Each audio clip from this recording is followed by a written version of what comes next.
Past present आरो future बेखौ लानानै बे सानथालि रागाम जि मोनसे बड'लेण्डनि कालचार एबा समाजनितिखौ लानानै बेवहाय प्रग्राम खुंनाय जादों। दा बेनिनो मोनसे हाबाफारि बे हाबाफारिखौ सामलायनाय हाबाफारिनि सामलायगिरि आरो बेवहाय जों दिनै बाहागो लानो हानाय डक्टर अनिर्बल सार, जोंनि बर' फिल्मनि माखासे प्रडिउसार डाइरेक्टर आरो एक्टर नोंथांमोन। दा बे समाव बयनोबो आङो गोसो गोरबोनि अननायखौ बावहरनाय जाबाय। सावरायनाया जोबोद गोनांथार आरो बेबायदि सावरायनाया गेजेर गेजेर जाबाय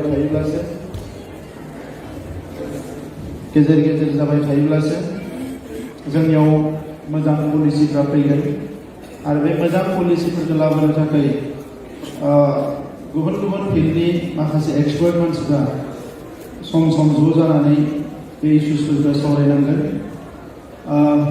दिनै बे हाबाफारियाव आंखौबो बाहागो लानो सुजुग होनायनि थाखाय आङो बिथांमोनखौ साबायखर बावदों, जोंनि अर्गानाइजार्सफोरखौ। आङो गोलाव बाथ्रा बुंनो सानाखै। टेक्निकेल खोथाखौ आङो बुंनो रोंनाय नङा, मानोना आङो बे बिसयाव खोब सिङाव हाबनानै खामानि मावबोफेराखै। बाहेरनिफ्राय सासे बर' मानसि हिसाबै आङो जोबोद फिल खालामो, आं बेखौसो शेयार खालामनो सानदों। आङो एनि क्रिएटिभिटी सोरजिलु आखुखौ एबा सोरजिनायखौ आङो मोजां मोनो मानसि हिसाबै, आरो इनोभेशन गोदान गोदान मुवा बेसादफोर बरननायखौ आङो मोजां मोनो। गोदान गोदान आइडिया, गोदान गोदान थट, बेखौ आं अरायबो मोजां मोनो। आङो सासे महरगिरि नङा, सासे खन्थाइगिरिबो नङा, पलिटिशियानबो नङा, जुदिअ पलिटिक्सआव आङो फैदों। मानसिखौ मोजां मोनग्रा सासे मानसिल' आरो क्रिएटिभिटी, नलेज, इनोभेशन आरो पिसखौ मोजां मोनग्रा सासे मानसि। दा बेखिनिखौ खालामनो थाखाय जिखिनि हाबा मावनांगौ बेखौ मावनो थाखाय आं जेब्लायबो रेडि। फिल्मनि खोथा रायलायनाय लोगो लोगो फार्स्ट होनना बुङोब्ला जोंनि हारिनि सोमावसारनायाव, जांख्रिखांनायाव फिल्मा एसे रल दङ, बिहोमा दङ। बे जाबाय आलायारन। आलायारन सिनेमाया जोंखौ सोमावसारनो खोन्थायाखै, रिभलिउसन खालामनो खोन्थायाखै, नाथाय सिनेमा मोनसेयानो हारिखौ खौसे खालामदों। आरो जि समाव बर'नि मोनसे जांख्रिथाया जागायदोंमोन, बेवहाय बिथाङा बै जांख्रिथायखौ गासैबो बिथिंनिफ्राय अर्गानाइज खालामनायाव जोबोद बिहोमा होदों। बिनि उनाव बर' हारिनि जि मोनसे गोलाव सम आनरेस्ट मोनसे सिटुएसन, दा बेवहाय हारि नाङैनो गोबां मदद होनो हायाखै। नोंथांमोना इन्डिभिजुवेलि गावबा गावनि एफर्टजों हारिखौ मोजां मोननानै, हारि जौगानायनि थांखि लानानै गोबां हाबाफारि नोंथांमोना मावदों। आं बिनि थाखाय सासे बर' फिसा हिसाबै नोंथांमोननो गोसो गोरबोनिफ्राय आंनि साबायखरखौ बावो। दा नैबे समाव जेफोर मेम'रेन्डाम आंनो होदों, जेफोर इस्युसफोरखौ रायलायदों, बे इस्युसफ्रा, बे मेम'रेन्डाम होनाय जेंनाफ्रा सुस्रांजानाय जेंना, बे सुस्रांजायै जेंना नङा, जेरै सुस्रांजायै जेंना नङा।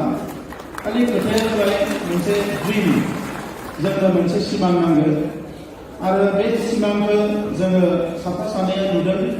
बयबो हारि नाङैनो बे सिमांखौ जोङो नुनो हायाखै। फार्स्ट सिमांखौ नुजेनदोंमोन बर'नि बै ब्रिटिश जुगनि, ब्रिटिशनि समनि माखासे गुरुदेव कालिचरण ब्रह्ममोन बायदि सुबुंफ्रा, बिथांमोन बायदि बिथांनि संगा समनि माखासे सानसुमै लिरगिरि बिथांमोना नुजेनदोंमोन। बेखौ मोगथां महर होनो गेजेर ससेयाव माखासे दैदेनगिरि फैदोंमोन आरो बिनि उनाव फैनानै बड'फाया मोनसे रेभलिउसन लाबोनानै बर' हारिखौ मोनसे सिमां मोनसे होदोंमोन जे बर'हा बुहुमाव मोनसे मास्टारेज जानांगौ एबा जौगासार हारि मोनसे जानांगौ होननानै जोंनो मोनसे डेस्टिनेसन होदोंमोन, गल होदोंमोन। दा बे गलखौ एचिभ खालामनो थाखाय जोङो होसोयैनो जोङो दावगाबोगासिनो दङ। नाथाय नैबे समाव जोङो मोनसे सिंगल टास्क, मोनसे खामानि मावनानै हारिनि अलराउन्ड डेभेलपमेन्टखौ जोङो लाबोनो हानाय नङा, बेखौ आङो जोबोद फिल खालामो। जोङो अलराउन्ड डेभेलपमेन्ट लाबोनांगौबा जोंनि एक्टिभिटियाबो अलराउन्ड जानांगोन, गासैखौबो कम्प्राइजिं अल गासैखौबो लानानै जानांगोन। दा नंखायनो माखासे फिल्डआव जोङो आखाइ होनो हायाखै, जायनिखि जोंनि हारिखौ मुलुगनि दरबाराव थाबैनो गायसननो हायो, सिनायथि होनो हायो आरो बेजों लोगोसे हारियाव मोनसे जोबोद थाबैनो मोनसे चेन्ज लाबोनो हायो, मोनसे इम्पेक्ट लाबोनो हायो, बेबायदि एक्टिभिटिफोरखौ जोङो मावनो हायाखै। जोंनि गोलाव समाव आं रावखौबो दुसिना बुङाखै, जोङो बांसिन जोंनि दैदेनगिरिफ्रा जायफोरा ससियेल बिल्ड खालामनो, ससाइटिखौ दानो फैदों, ससियेल बिल्डार, जायफोर रिभलुसनारि लिडार, जोंनि मेक्सिमाम लिडारफ्रा जोङो क्रिएटिभिटिनिख्रुइ बांसिन स्पिचखौसो जोङो गोसो होदों।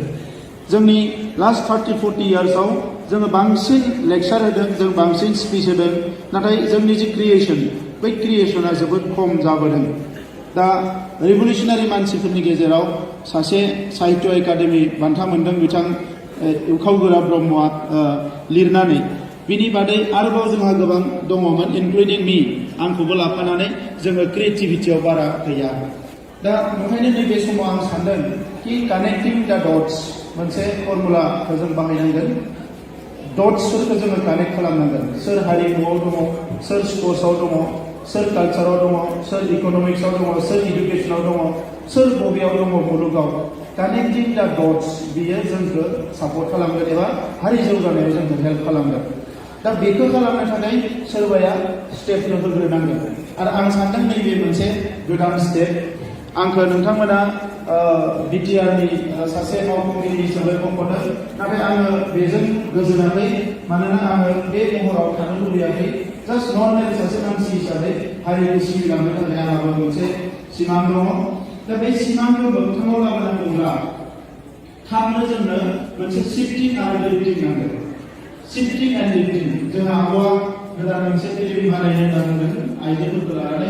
आंहा बिथांनि सिगाङाव मख'दों मिलिन्डा गेट्सआ मोनसे लेखा लिरदों, दा लिफ्ट होनाय लेखा मोनसे लिरदों आरो बे लिफ्ट होनाय लेखायाव मुलुगनि गासैबो माहारिनि आइजोफोरनि जेंनाफोरखौ लिरदों आरो बे आइजोफोरनि जेंनाया ओरैबायदि हासिन एसे दाबो एसे बे आइजोफोरखौ सापर्ट होबानो मुलुगनि आइजोफोरा दावगालांनो हायो। दा जोंनि बेलायाव आङो आदारवाइज सानो नाङा, जोंहा बे गुबुन नङा फैला मेन्डेलानि जि मोनसे कमिटमेन्ट, ओरैबायदि नांगौ समाव बिथांमोना कमिटिखौ बरनबाय, जानो हागौ बिथांमोना माबा ट्रेडबो फैनानै मोनसे समाव, खिन्थु बेवहाय मोनसे भिजिबल इम्पेक्ट फैदों। भिजिबल इम्पेक्ट मानसिफ्रा फरायनानै सोलोङो, नुनानै सोलोङो, खोनासंनानै सोलोङो। दा बे मोनथाम मिडियाखौ जोङो बाहायनांगोन। दा अब्ला जोंनि हारियाव जोङो गोबां थियाटार जोंहा गैया।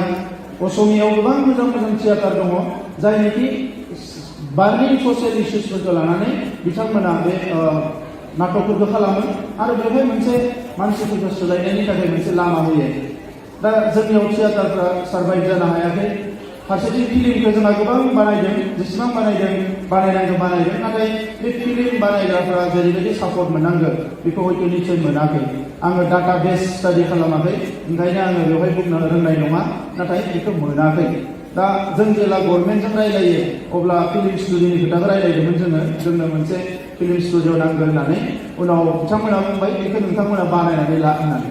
थाखाखौ गभर्नमेन्टआ एनि टाइम हरनो हायो होननानै। थाखाया गभर्नमेन्टआव दङ, एनि टाइम हरनो हायो, नोंथांमोना बानायनानै ला होननानै। दा ओंखायनो आङो दिनै बुंगोन जोंनि सरकारनि समाव जोङो मोनसे फिल्म स्टुडिअ बानायनो थाखाय प्रप'जेल मोनसे जोङो थाबैनो रेडि खालामगोन। गुबुन मोनसे जोंहा आङो एक्टरफ्रा बुंबाय थादों, जायखौ लोगो मोनदों इन्डिभिजुवेल लेभेलाव, जोंनो सिनेमा हल नांगोन होननानै। सिनेमा हल बानायनाया आं सानो बारा गिदिर खोथा नङा। जि जिनिसखौ फैसाजों बानायनो हायो बे जिनिसानो गोरा खोथा नङा। जि जिनिसखौ फैसाजों बानायनो हाया बिसोर गोब्राब होननानै आं सानो। जेरै हारियाव गोजोन लाबोनाय, हारियाव खौसेथि लाबोनाय, जोङो गिदिर गिदिर ड्रिम, माखासे गिदिर गिदिर सिमां नुनाय मुलुगनि जौगासारनाय हारि बायदि बै खामानिफ्रासो जोंनि थाखाय गोब्राब। नाथाय फैसाजोंल' जायोब्ला दिनै बर' हारियावबो ओरैबायदि मानसि दङ जाय हारसिं गोसो जानानै मास मोनसेयावनो 10टा मिनि स्टुडिअ लुना होनो हानाय बर' हारियावबो दा मानसि दोनसै जायो। खालि खोथाया जाबाय मा, बै पार्टिकुलार मानसिया बेनि थाखाय मटिभेटेड नङा। जोंनि जेंनाया बिसो जादों, हारियाव फैसा खामायनो जोङो एसे सोलोंनांगोन, मोजां खोथा, नाथाय हारिनि नांगौ मुवा बेसादफोरखौ सोरजिना लानो थाखाय जों बारा गोसो होआखै दा ओंखायनोसो जोंहा बेबायदि माखासे बिथिंफ्रा थालांदों दा ओंखायनो गुबुन गुबुन बिथिंखौ आं रायज्लायनो सानाखै बिसेसके बे सिनेमायाव जोंहा प्रडिउसारफ्रा माखासे मानसिफ्रा जेरैबायदि सिनसियारलि खस्थ' खालामनानै बरनबाय थादों बे जोबोद मोजां जादों आरो बेखौनो जोङो गभर्नमेन्ट मोनसे दङ हिसाबै सापर्ट होनो थाखाय जोङो रेडि जादों आं उनाव नायबाय जे सिनेमानि फैसाया एसेल' हमनाय थायो माने माबायाव मा होनो एनुवेल प्लान्टआव एसेल' फैसा हमनाय दङ दा बेखौनो आङो नुनानै एसे दुखु मोनदों थाखा फैसाबो बारा फैया नाथाय नेक्स्ट फाइनान्सियेल इयाराव जों आं सानदों कि जोङो नैबे 26आवनो जोंनि एवपिखौ बानायगोन अब्ला जोङो नोंथांमोननो फिल्म फेस्टिभेल खुंनो थाखाय 50 लाख रां जोंनिफ्राय जों होगोन दा नोंथांमोना जाहाथे बांसिनखौ नोंथांमोना मोबिलाइज खालामनांगोन नाथाय जोंनिफ्राय 50 लाख रां होगोन आरो 10टा साब डिभिजनाव 10टा सिनेमा हल लुनाय बेखौ जोङो प्रजेक्टखौ जों लागोन आरो बेनि अनगायै जि पेन्सननि खोथा बुंदों बायदिसिना फेल'शिपनि खोथा बुंदों बेखौ नोंथांमोना आफादानो प्रप'जेलखौ बानाय कि एक्सप'जारबो नांगौ माखासे मानसिफोरनो बाहेराव जोंहा एक्सप'जार थांनो नांगोन बा बिथांमोनखौ लाबोनांगोन आं बेखौल' सानो कि हारिया जि थासारियावनो थाया मानो जोंनि माखासे खामानिया थाद'नो मोना आङो आलादा रायजोनि सोमावसारनायाव इण्डियानि गोबां जायगायाव एसे थांदोंमोन आं लोगो जालायनानै सिनायथि जालायना बराव रायलायदों आरो बिथाङा बुंदों जे गोदान सरकार फैदोंमोन बै समाव देवेन्द्र फडणवीसनि बिजेपि सरकार आरो बिथाङा बुंदों जे देवेन्द्र फडणवीस आंनि लोगो आं बेखौ सापर्ट खालामबाय थादों होननानै आं सोंदों जे नोंथाङा सोर बिथाङा बुंदों आं बिबिसिनि जार्नालिस्ट खिन्थु सासे माराठी मानसि हिसाबै बिथाङा माराठा माने महाराष्ट्र जौगानायखौ बिथाङा लुबैयो आरो बिथाङा बुंदों मोनबा प्रायोरिटि एरिया बे मोनबा प्रायोरिटि एरियाखौ सायख'नानै बिथाङा बुंदों जे बे एरियायाव खुनु थाद'नाय गैयाजासे खामानि मावनांगौ होननानै सायख'नानै होदों आरो बे सायख'नाय एरिया मोनबाखौ बिथाङा आंनो फोरमायदों जे दैज्लां जा मेसें जा दावराव जा गुसु जा जि जा बे मोनबायाव जाहाथे खुनु थाद'नो मोना नोंथांनि सरकाराव होननानै बिथाङा प्रायोरिटियाव सायख'नानै होदों आरो बेखौनो लानानै बिथाङा खामानि मावदों दा जोंनियावबो दिनै कुइसना फैबाय जों सोमावसारबाय जों बुंबाय मोजां हादोर नांगौ मोजां रायजो नांगौ मोजां माबा मोनसे नांगौ मालायखौ नायनायाव जोंहा बिराद थाब फैयो जोंखौ डिसक्रिमिनेट खालामदों जोंखौ माने डिप्राइभ खालामदों डिनाय खालामदों नाथाय अख्राङावथ' खुनु इन्जुर गैया जोंखौ जौगानायाव रावबो हमथायाखै जोङो ओरै थाङोबा दै मोनगोन ओरै थाङोबा हाजो मोनगोन ओरै थाङोबा इन्जुर मोनगोन नाथाय गोजौजों थांनायाव जोंखौ रावबो हमथायाखै दिनैसिम नोंथांमोना सानदोंना गोजौजों जेसेबां गोसो जोङो थांनो हायो नाथाय हारियाव जुदि जोंहा गोजौजों थांनायनि डिसिसन गैयाबा जौ सेरेबजोंसो गोदोना थानो नागिरोबा जुवाजोंसो गोदोना थानो नागिरोबा बिदा फंबायनि बुलायनायजोंसो गोदोना थानो नागिरोबा हिंसा हिंसिनि पलिटिक्सजोंसो गोदोना थानो नागिरोबा जोंनि हारिया मालाबाबो जौगानो हानाय नङा दा ओंखायनो दिनैनि समाव आङो बेखौनो लुबैयो पिसआ कन्टिनिउ जानांगोन स्टेबिलिटिया कन्टिनिउ जानांगोन अब्ला गासैबो सम्भब जागोन दा बेखौनो खालामनो थाखाय जोङो मोनसे इनिसिएटिभखौ सोरबाया लानांगोन आइजोफोरनि गेजेराव गोबां खामानि मावनांगौ दङ आङो आब'मोनखौ खावलायदों जोंहा नेसनेल इन्टारनेसनेल एक्सप'जार मोननाय माखासे आइजोफोर दंसै जोंनियाव बिथांमोना आवगायबोनांगोन जोंनि हारियाव दायो आंनि बुजिनायाव गामियाव खामानि मावग्रा एसे गेजेर थाखोआव मावग्रा नेसनेल लेभेलाव मावग्रा इन्टारनेसनेल लेभेलाव मावग्रा एकदम मानसिफोर दंसै दायो खालि खोथाया जाबाय मा कानेक्टिं द डट्स बावैसो बर' डायस्प'रा होननाय मोनसे जोंनि गोरों गोराफोरनि वेब डिसकासनाव आंखौबो लिंदोंमोन जेरावनोखि बाहेरनि सोरबा इउकेआव थाग्रा आमेरिकायाव थाग्राफ्राबो बाहागो लादों दा बेवहाय आं बेखौनो बुजिदों कानेक्टिं द डट्सआ सबसे प्रायोरिटि सेकेन्ड प्रायोरिटिया जाबाय जोंनो पलिसि नांगोन जुदि नोंनि आखायाव खुनु प्रप'जेलानो गैयाबा पलिसियानो गैयाबा मालायखौ रायनानै मालायखौ बुंनानै रागा जोंनानै इमोसन जानानै जोङो जेबो मावनो हानाय नङा दा बेनिखायनो नैबे समाव जोङो मोनसे गोदान रेभलिउसनाव हाबनांगौ बे जाबाय हारि दानायनि रेभलिउसन इन'भेसननि रेभलिउसन क्रिएटिभिटिनि रेभलिउसन आरो बेवहाय सासे बर' फिसाफ्रा जोबोद गोख्रोङै माखासे एडभेन्सार जि केरेक्टारखौ लानानै जोङो खामानि मावलांनांगोन ओंखायनो आं बेखौनो लास्ट बुंनो सानो जे नैबे गभर्नमेन्टखौ नोंथांमोना बेस्ट इउज खालामनो हागोन नोंथांमोननि जायखिजाया खामानिनि थाखाय आरो मोनसे बेबायदिनो हाबाफारिफोरखौ खालामनो थाखाय जोङो माखासे नेशनेल स्टेडियाम बानायनो नागिरदों जेरावनोखि इन्टारनेशनेल स्टेन्डार्डनि जायो प्रग्रामफ्रा आरो क'क्राझाराव जोङो नैबे बोसोरावनो माखासे फान्डिं एजेन्सि नागिरनानै 2000 मानसि जिरायनो हानाय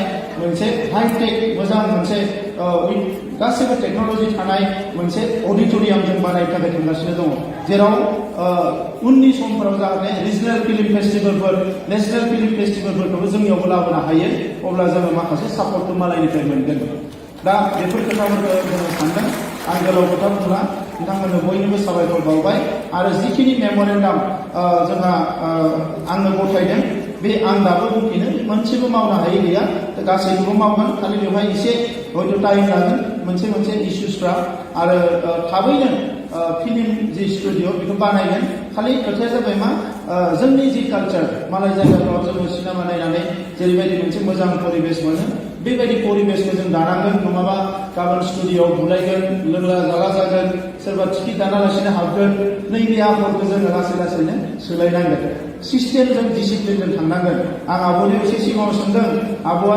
सियांमायाव थायो गोबां आन्डारग्राउन्डफोरा बेवहाय ज' जायो बै जायगानि अबस्थाया माबायदि होननानै आब'आ बुंदों बिराद पिसफुल होननानै जोबोद पिसफुल जोबोद मोजां मानसिफ्रा माने वेल अर्गेनाइज गासैबो वेल कालचार दा जोंनियाबो जों बुंबाय थायो जे कालचार बबे कालचाराव जोङो दङ दायो जोङो गावखौनो रिलुक खालामनांगोन मानोना मोनसे हारिया जौगानांगौबा फारफ्रोमबो बिथिंनिफ्राय राइट मानसिया राइट पजिशनाव थानांगोन राइट मेना राइट जायगायाव थायोबासो जोंनि माने जौगानाया प्रपार वेजों थांगोन आं बेखौनो सानो आरो सावरायनाया जोबोद मोजां जाथों आं बेखौनो बे समाव उइस खालामो आरो उनाव लोगो मोनबाय थागोन आंबो फैफिनगोन दसे उनाव प्रग्रामाव बाहागो लागोन बयनोबो साबायखर बावबाय गोजोन्थों